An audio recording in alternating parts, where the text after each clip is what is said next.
does not make sense to have a kidney stone and go septic. So all along I was questioning them. What happened? Like, where did I get septic? Well, I requested a copy of my chart notes, not the chart notes, the shorthand chart notes, the full transcribed notes, which takes, I don't know, about 30 days. Because I needed to understand how I went from having a kidney stone within a couple of days to being septic and almost dying. And I did almost die. It turns out that I had the kidney infection that nobody told me about. And I called the doctor and I said to her, you didn't tell me I had a urinary tract, not kidney infection, urinary tract infection.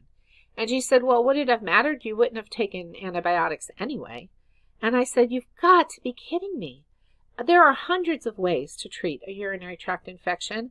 Antibiotics are only one of them. And of course, she scoffed at me.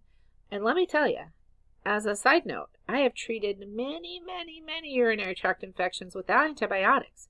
It is very possible.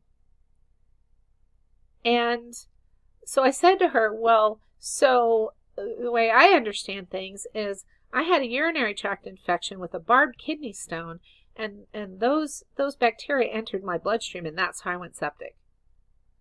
And she said, well, that's one theory. And I said, well, I'm done talking to you now, because it's very clear to me what happened. You almost killed me.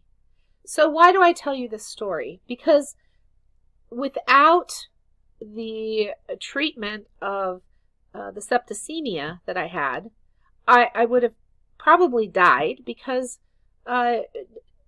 does nature cure, does vitalism, do any of the modalities work that fast? Maybe, but it was Christmas. And I don't have a practitioner close to me, and my family doesn't know how to do the therapies, and I was not coherent enough to be able to tell them what to do for me. So they almost killed me, and yet they also saved my life.